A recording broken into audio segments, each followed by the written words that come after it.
Halo bro, masih bersama gue Kenny di The Firanda Channel. Ini resmi banget lagi gue duduk di meja, nggak jelas banget bro. Nah jadi gini bro, sebenarnya di konten ini gue pengen merangkum ulang nih. Kan kalian semua ingat ya, gue pernah bikin konten bersama dokter akuatik, dokter Rifki.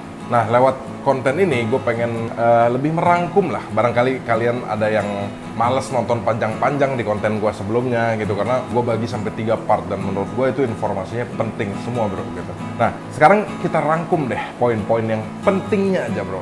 Siapa tahu konten ini bisa berguna, bermanfaat, dan langsung to the point lah ke intinya bro. Gue harap kalian yang nonton konten ini lebih membuka pikirannya. Jadi gue di sini nggak ada bermaksud untuk senggol sana senggol sini atau menuding si A salah, si B salah, atau gue salah atau kalian salah gitu. Jadi nggak ada. Di konten ini kita harus mencerna secara terbuka. Apalagi kalau udah ngomongin filtrasi, itu pasti udah mulai banyak tuh mulut-mulut tak bertuan bro. Gitu. Jadi di konten ini gue akan membahas beberapa poin aja, mulai dari mengenai aerator, penyakit ikan, parameter air, sampai media filtrasi secara singkat aja bro. Intinya semua yang gua omongin di sini adalah hasil diskusi bersama Dokter Rifki. Gue tuh sering ya kayak baca-baca Facebook atau apa pertanyaan-pertanyaan lah dari teman-teman gitu di grup atau apa segala macam. Mungkin masih banyak yang nanya sebenarnya kalau pelihara ikan ini perlu aerator atau enggak sih gitu. Nah, gini, sebenarnya aerator itu tidak hanya berfungsi buat ikan, bro. Nah, ini yang kita mesti tahu nih. Jadi, mesin aerator itu kan murah ya, sebenarnya cuma 25.000. Ada bahkan yang belasan ribu juga ada, kalau gua nggak salah. Nah, di sini sebenarnya aerator itu berfungsi juga untuk keberlangsungan hidup si bakteri, bro, gitu. Dan ini sebenarnya setelah gue diskusi sama Dokter Rifki, gue juga baru tahu nih, aerator itu tidak hanya berfungsi untuk ikan, tapi juga berfungsi untuk bakteri hidup. Sebenarnya kan nggak ada salahnya ya, aerator itu taruhnya di tempat chamber media filtrasi bisa juga bro, kayak coldness gitu ya, itu bagus tuh, karena ada aerasinya di situ. Fungsinya tuh bukan hanya untuk menggerakkan sebenarnya, tapi memberikan suplai oksigen untuk si bakteri baik di dalam akuarium bro. Masalah oksigen, pada kesempatan waktu gua ketemu sama Dokter Rifki, walaupun kita udah banyak pakai aerator, itu pun kebutuhan oksigen tuh nggak bisa maksimal bro kita capai di dalam akuarium. Jadi sebenarnya tidak ada salahnya kalau kita menambahkan aerator, karena membantu untuk mensuplai oksigen bro. Jadi kalian kebayangkan kalau aerator aja udah nggak pakai, berarti jauh dari maksimal lah kebutuhan oksigen terlalu di dalam air. Oke, sekarang kita move ke masalah parameter air nih bro. Masalah pH. Masalah pH ini sebenarnya ini yang cukup sering diacuhkan sama penghobi ikan nih. Jadi berdasarkan diskusi gua sama Dokter Rifki, pH itu yang baik dan optimal buat ikan itu adalah pH 7 sampai 7,2. Di sini kita ngomongin fresh water aja bro ya, karena kalau tank air laut gue nggak banyak diskusi sama Dokter Rifki. Tapi ada kok di konten itu, jadi kalian kalau mau lebih lengkap lagi nanti langsung tonton kontennya aja ya. Gue cantumin ntar di deskripsi linknya. Jadi untuk fresh water ini pH yang optimal untuk ikan itu 7 sampai 7,2 bro ya. Bahkan kalau melorot ke 6,5, 6,6, 6,7 sampai pokoknya masih kepala 6 itu sebenarnya masuknya hanya toleransi, bukan pH yang optimal atau pH yang baik. Jadi kenapa gue bilang pH ini penting ya? Mungkin singkat kata nih, salah satunya aja yang paling penting nih. Kan tadi gue bilang konten ini rangkuman nih bro. Yang paling penting itu, jadi sistem kekebalan ikan itu akan bekerja di pH netral, dimana pH netral itu 7 sampai 7,2 bro. Nah, intinya ikan tuh nggak gampang sakit atau kebal terhadap penyakit kalau pH air kalian itu netral, di angka netral tadi yang gue bilang 7 sampai 7,2. Yang terjadi kalau ikan tuh sering sakit atau apalah segala macam, itu biasanya pH down atau pH-nya terlalu tinggi. Nah, itu ini kan yang kita jarang kontrolnya bro. Harapan gue sih mulai dari sekarang kita mulai bisa lah kontrol pH air ini. Jadi maksud gue sistem kebal tadi tuh intinya di dalam air itu kan banyak bakteri bro, bakteri jahat, bakteri baik gitu. Nah kalau sistem kekebalan ikan ini bekerja dengan sempurna, mau itu bakteri jahat atau bakteri baik, ikan bakal kebal bro sama bakteri-bakteri jahat. Jadi nomor satu menurut gue, coba kontrol pH air akuarium kalian dulu deh gitu. Murah kok, ada pH meter juga ya, cuma 50.000 ada bro gitu ya. Nggak apa-apa lah sumbang sedikit duit untuk beli alat itu, yang penting kan ikan kalian sehat. Karena kalau ikan udah sakit, pusing pusing bro. Intinya dokter Rifki itu bilang ke gue lebih baik mencegah dibanding mengobati. Jadi intinya parameter air lah bro sebelum ikan kalian kenapa-napa. Nah terus kedua yang biasa kita denger apalagi nih ya, yang simpel-simpel aja. Salah satu poin penting hasil diskusi gue sama dokter Rifki itu adalah mengenai amonia bro. Nah masalah amonia bro. Nah amonia ini kan yang kita tahu selama ini ya kalau air keruh berarti amonianya tinggi gitu. Ya sebenarnya detailnya nggak terlalu begitu juga sih bro. Penting kita tahu sumber amonia terbesar itu asalnya dari kadar protein. Jadi ya seperti kita tahu nih, sekarang kan kita menggeluti hobi ikan predator, di mana ikan predator tuh makan live food gitu, makan hidup atau daging-dagingan, karnivora.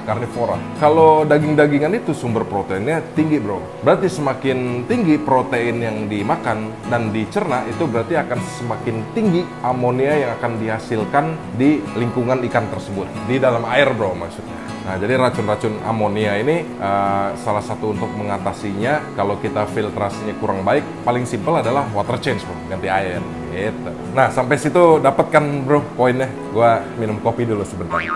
Oke. Jadi kurang lebih gitu pembahasan simple tentang parameter yang penting nih di air. Terus kita move ke masalah penyakit ikan nih bro. Ini kan yang cukup bikin kita pusing sebenarnya. Penyakit ikan yang umum aja nih, yang umum-umum nih. Nanti kalau kalian pengen yang lebih detail lagi langsung nonton ke kontennya aja tuh. Nah jadi penyakit yang paling biasa terjadi umumnya tuh white spot bro. Nah kenapa gue pengen mengulas white spot ini? Jadi ternyata white spot ini bukan berasal dari bakteri bro, tapi berasal dari protozoa. Dimana dokter Rifki nyampein ke gua, yang terjadi adalah setelah ikan terjangkit white spot itu pengobatannya salah bro. Biasanya kan kita cuma tahu obat biru, obat hijau, obat merah, pokoknya pelangi itulah, obat pelangi itu warna-warni itu doang kan yang kita tahu. Tapi kita nggak pernah ngecek obat yang kita masukin ini bener-bener anti protozoa atau tidak. Nah itu yang jadi masalah. Dokter Rifki juga bilang ke gua, masalah akan bertambah besar kalau pengobatannya salah. Udah mana wasting time, ikan nggak sembuh-sembuh, akhirnya berujung kematian bro, karena pengobatannya salah. Memang rata-rata white spot itu biasanya kan kalau kita sebagai penghobi mengatasinya pakai obat biru ya, methylene blue. Lo mesti ingat, methylene blue ini banyak banget bro tersedia di pasaran. Ada yang birunya pekat, ada yang enggak. Nah ini kan kita mesti tanda tanya bro. Takutnya yang kita beli itu tidak terkandung anti protozoa. Alhasil kalian main asal beli, yang penting obat biru, akhirnya nggak berguna juga. Ikan nggak sembuh, malah makin parah, salah obat, modar bro. Jadi salah satu yang paling bener ngobatin white spot itu sebenarnya heater. Karena si protozoa ini memang tidak akan bisa berkembang biak di suhu 30 derajat ke atas bro. Jadi mengenai white spot kurang lebih gitulah. Nah untuk menghindari white spot itu kalau bisa kalian jaga kebersihan air plus suhu jangan terlalu rendah bro. Rendah tuh mungkin kisarannya 25 ke bawah ya. Terus yang kedua yang biasa kita alamin ini lumayan bikin pusing karena bisa berujung ikan buta bro. Namanya cloudy eye. Kalau udah fatal kita nyebutnya pop eye, matanya bengkak. Nah ini kalau cloudy eye itu banyak orang yang masih berpikiran bahwa itu jamur yang nempel di mata bro. Atau ya banyaklah orang yang masih nebak-nebak loh, oh itu karena ini karena itu. Berdasarkan hasil diskusi gua sama dokter Rifki, cloudy eye ini ternyata adalah gejala. Jadi kenapa gue bilang gejala? Karena begini, cloudy eye itu sebenarnya seperti demam bro kalau di manusia. Jadi ibarat lo tiba-tiba ada di daerah pegunungan lah yang dinginnya parah gitu. Tapi ini kita ngomongin suhu ya maksudnya. Atau lo ada di daerah yang udaranya nggak enak gitu. Akhirnya lo jadi demam. Nah, cloudy eye itu seperti demam di manusia. Tapi kalau ikan kan nggak demam, masa ikan anget badannya kan nggak mungkin. Jadi cloudy eye itu sebenarnya gejala yang terjadi karena sesuatu. Berarti ada sesuatu di dalam akuarium itu atau ada sesuatu yang terjadi di ikan kalian. Cloudy eye ini bisa terjadi karena infeksi dan non-infeksius. Bahasa gue jadi kedokter-dokteran gini bro. Enggak. Ini intinya gue merangkum apa yang dokter Rifki bilang. Nah, yang infeksi itu biasanya bisa terjadi misalnya kayak ada luka di badan ikan, misalnya ada pakan sakit yang ditelan, kita anggaplah luka lah di badan ikan. Akhirnya itu ada bakteri yang masuk ke dalam aliran darah, lama-lama dia berkembang biak bro di dalam badan ikan, lalu kan dia ada di dalam aliran darah ikan tuh bro, dan berakhir naik ke mata. Nah akhirnya merusaklah bagian mata di ikan, gitu bro. Itu yang disebabkan karena infeksi. Jadi ibarat di manusia tadi gue bilang demam, kalau di ikan tuh demamnya matanya kalau di air bengap sih, maksud gue putih bro, berkabut. Nah kalau yang non infeksius ini lebih ke parameter air yang ngaco. Misalnya amonianya naik, atau pH-nya drop, atau pH-nya tinggi, atau macam-macam deh. Memang kita sebagai penghobi agak susah ngedeteknya. Intinya kalau cloudy eye itu bukan penyakitnya ada di mata gitu. Jadi cloudy eye itu akibat lah dari sesuatu yang terjadi di badan ikan atau di air. Jadi kalau misalnya di air, kalau gue pribadi sih kalau ikan cloudy eye, jangan sampailah dia pop eye ya. Karena kalau udah pop eye udah susah bro selamatnya. Kalau dia sampai ke cloudy eye, pertolongan pertama biasanya gue ganti air 50%. Besoknya lagi ganti air 20%, besoknya lagi ganti air 20%, besoknya lagi ganti air. Biasanya 90% manjur bro. Kecuali cloudy eye-nya udah parah banget ya. Biasanya sulit tertolong berujung buta bro. Intinya kalau yang non-infectious itu bisa disebabkan karena parameter air yang nggak bagus. Jadi ingat ya bro, cloudy eye itu adalah gejala bisa disebabkan karena infeksi atau non-infeksi. Nah, poin terakhir ini masalah filtrasi, bro. Nah, jadi gua harap kita semua bisa lebih terbuka lah pikiran untuk sharing mengenai hal ini. Karena kalau kalian belum apa-apa udah tutup kuping atau tutup mata, berarti obrolan ini, sharing ini nggak berguna, bro. Intinya, gua juga belum paham-paham banget masalah filtrasi. Gua nggak begitu menguasai masalah filtrasi. Makanya gua langsung datang ke dokter akuatik, Dokter Rifki, untuk langsung menanyakan hal ini.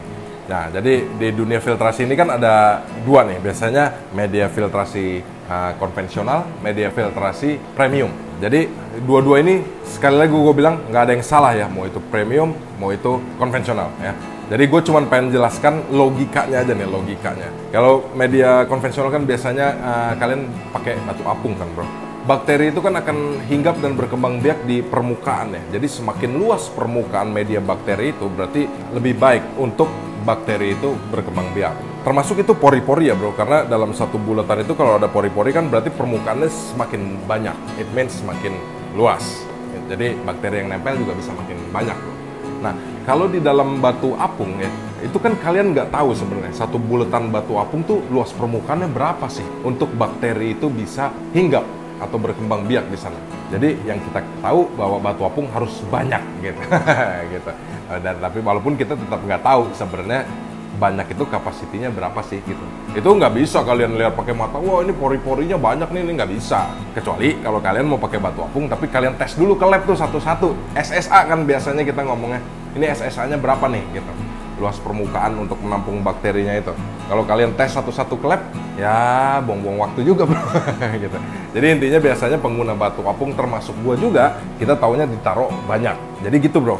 Nah kalau media bakteri premium itu kan biasanya ada yang bentuknya kapsul, ada yang bentuknya kotak, ada yang bentuknya setengah lingkaran, ada yang bentuknya jajaran genjang mungkin. Nah kalau cetakan pabrik itu berarti setiap satu bijinya itu udah bisa diukur bro luas permukaannya berapa, karena itu cetakan bro gitu. Berarti yang tertulis di kemasannya itu akurat. Misalnya kalian beli 1 kilo itu cukup untuk media bakteri berapa liter air gitu. Nah kan bagusnya gitu, media filtrasi premium ya bro ya. Intinya ya beda lah pasti kalau batu apung sama media premium. Berarti kalau media konvensional kalian harus lebih banyak makanya, kalau media premium mungkin sedikit. Sebenarnya yang masalah tuh bukan premium atau konvensional bro. Gitu lah. Dua-duanya keren, dua-duanya bisa menjaga kualitas air jadi baik bro. Yang jadi masalah itu udah nggak mau pakai media bakteri premium, pakai media bakteri konvensional, kagak salah ini, kagak salah. Water change juga males, bangga pula water change sebulan sekali. Aduh, yang kayak gitu rada kacau bro menurut gue. Gitu. Jadi itu sih penyakitnya bukan penyakit ikan sih, udah lebih ke penyakit malas menurut gue. Gitu. Di beberapa akuarium gue di sini banyak juga bro yang pakai media filtrasi konvensional gitu. Tapi ya gue harus menyediakan effort atau menyediakan sedikit waktu untuk water change. Itu bro, misalnya 2 hari sekali rutin pasti water change.